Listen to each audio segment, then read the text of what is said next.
Dustin shocked me because we were shooting a scene. Yes, look, you're gonna have to do it. You're gonna have to do it. I'm gonna have to do it. I'm very sorry about this. My wine glass was sitting there, and he just with his hand, brushed it so that it whizzed by my nose and broke on the wall and little pieces of glass. There is a particular kind of silence that Meryl Streep has mastered over 5 decades in Hollywood.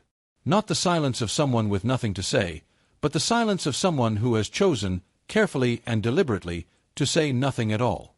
For 76 years, she has been the gold standard of American acting, a woman whose name alone carries the weight of 3 Oscar wins, 21 nominations, and a career so immaculate that critics ran out of superlatives decades ago.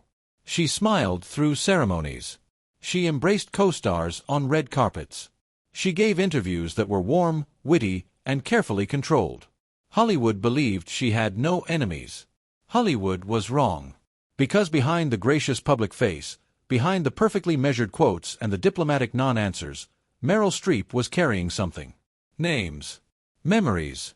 Moments on set that never made it into press junkets or award speeches. Actors she worked beside, smiled at for the cameras, and privately never forgave. At 76, with the kind of freedom that only comes when a legend stops caring what anyone thinks, she has finally begun letting the truth surface.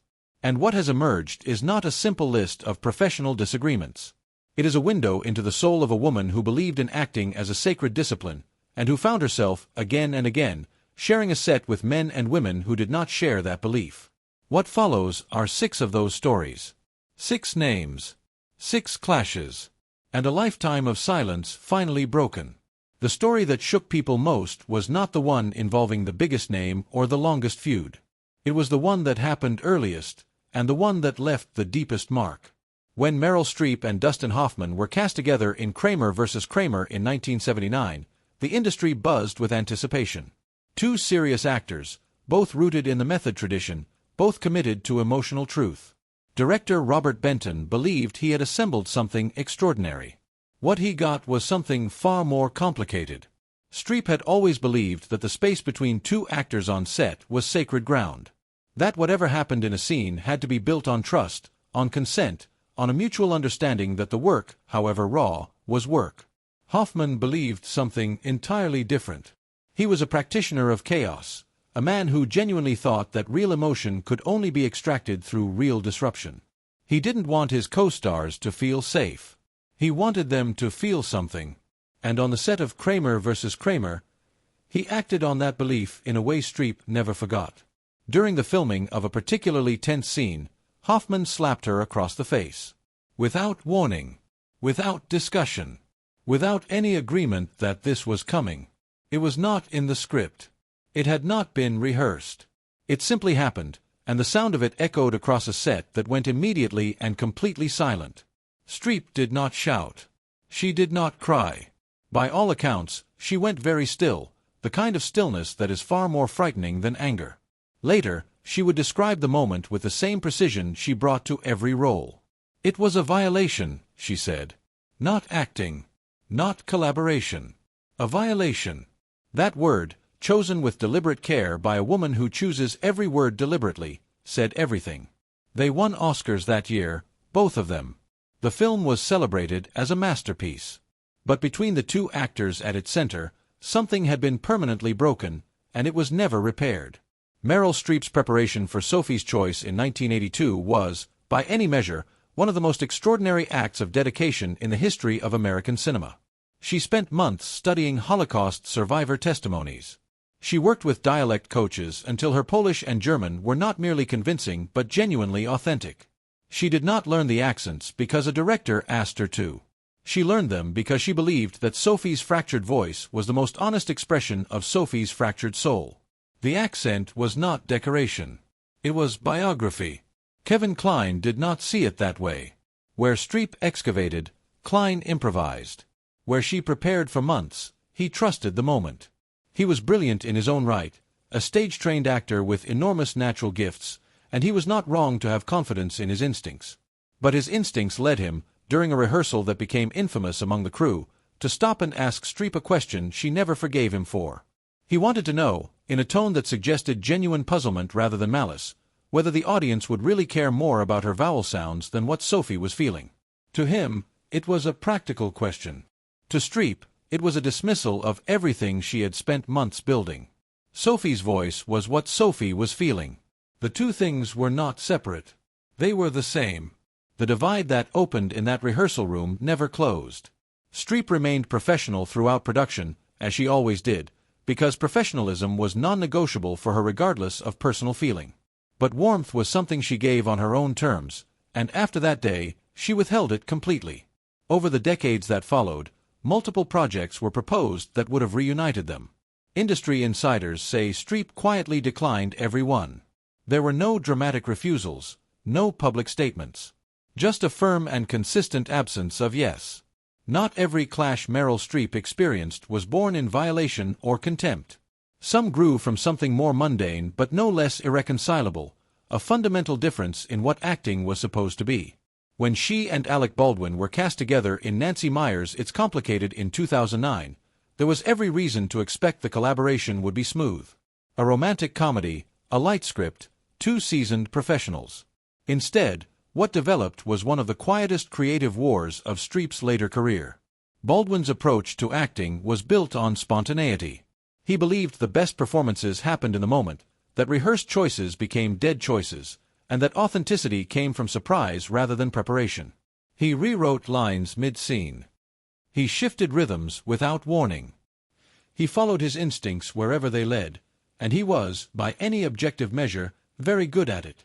But Streep found his unpredictability not energizing but corrosive. Comedy, she believed, required the same emotional grounding as drama. A joke that came from nowhere landed nowhere. She was once overheard after a disrupted rehearsal remarking that comedy without truth was simply noise. She wasn't performing when she said it. She meant it. Baldwin, to his credit, never pretended the tension didn't exist. He acknowledged, with characteristic humor, that Streep found his methods infuriating, and he seemed to find the whole situation more entertaining than upsetting. But the humor masked a real incompatibility. They never truly connected on that set, and they have not worked together since. At public events they are cordial. In the years after the film, Streep declined projects that would have brought them back into the same production. The distance between them is not hostile. It is simply permanent.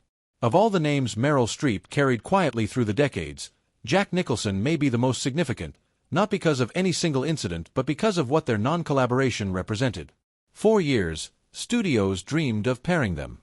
The combination of Nicholson's volcanic, unpredictable screen presence and Streep's surgical emotional precision seemed, on paper, like the kind of pairing that produces legendary cinema. Projects were developed. Scripts were written. Meetings were held. Nothing ever came of any of it. The reason, those who were present in those early meetings came to understand, was philosophical. Streep had built her entire career on the belief that acting was a discipline, something you earned through research and preparation and genuine respect for the human beings you were portraying. Nicholson built his on the opposite. He was a force of nature who trusted his charisma, his instincts, and his swagger over any structured approach to the craft. He once made a remark, delivered with a grin but landing like a stone, that preparation was intellectual self-indulgence. He was being provocative, as he often was, but the remark traveled through Hollywood quickly, and when it reached Streep, it did damage that no amount of later charm could undo. She had spent her life mastering what he had just dismissed in a single sentence. From that point on, the answer to any project involving Nicholson was a quiet and immovable no. Casting director Juliet Taylor reportedly summarized the situation with a bluntness that those in the room never forgot, that Nicholson represented, for Streep, everything she believed was wrong with the cult of Hollywood stardom. She never disputed that characterization. The two existed in the same industry for 50 years, occasionally appearing at the same events, exchanging the politeness that their stature required. But the films they might have made together remain the great unmade void in American cinema history. The tension between Meryl Streep and Gwyneth Paltrow was never about a single moment. It was about something longer, slower, and in some ways more damaging, the feeling of watching the thing you love most be rewarded for reasons that have nothing to do with love. Streep had come up the hard way. She had fought for roles, built characters from the ground up, and earned every recognition through work so rigorous it bordered on the obsessive. She did not come from Hollywood royalty. She did not have doors opened for her by famous parents. She knocked on every door herself. Paltrow's path was different. Born to Blythe Danner and Bruce Paltrow, she arrived in Hollywood already connected to its inner architecture. That alone was not something Streep necessarily held against her. Privilege is not a sin. But what followed, the rapid ascent, the critical celebration that seemed to Streep disproportionate to the depth of the work, the image-making and branding that increasingly seemed to matter more than the performances themselves, that was something she could not entirely accept. A close friend later recalled Streep suggesting that what Paltrow represented was talent existing comfortably without the friction that forges it into something genuine. The night that calcified the distance between them was the 1999 Academy Awards, when Paltrow won Best Actress for Shakespeare in Love while Streep, who had delivered what many considered a career-defining performance in One True Thing, went home without the prize. Streep smiled, as she always did. But people close to her said the fury underneath was real. She never mentioned Paltrow by name in the years that followed. When asked about the next generation of actresses, she praised Cate Blanchett, Amy Adams, Jessica Chastain. The omission was louder than anything she could have said. The final name on this list is perhaps the most unexpected, because it involves someone who should have been a kindred spirit. Jeremy Irons was not a showman or an improviser or a chaos agent. He was classically trained, technically disciplined, and universally respected. On the surface, he and Meryl Streep were the same kind of actor. In practice, they were almost perfectly incompatible. The difference was in what discipline meant to each of them. For Streep, discipline was a vehicle for emotional excavation. All the preparation, all the technical mastery, was in service of something raw and human and deeply felt. For Irons, discipline was the destination. He sculpted his performances like architecture, elegant and controlled, and he was suspicious of the kind of emotional turbulence Streep brought to every scene. During rehearsals, he made a remark about her accent work that was likely intended as mild observation but landed as something far more pointed. He suggested that audiences would respond to feeling over phonetics. Coming from a man whose own technical refinement she respected, it felt to Streep not like a compliment but a fundamental misreading of what she was doing and why. The scenes they filmed together crackled with tension that the script had never intended. Crew members later described the experience of watching them work as witnessing two world-class athletes competing in entirely different sports while somehow sharing the same field. Irons, in subsequent interviews, described their approaches as simply different, inward versus outward, with a diplomacy that suggested unresolved feelings underneath. Streep, in characteristic fashion, never named him but left no doubt about whom she was describing when she observed that some actors confuse restraint for depth and stillness for truth. They were never in the same production again. What emerges from these 6 stories is not a portrait of a difficult woman or a demanding diva. It is a portrait of someone who cared so deeply about the work that any compromise of it, any dismissal of the discipline that made it possible, felt not like a professional disagreement but a personal wound. Meryl Streep did not hate these actors because of ego or vanity.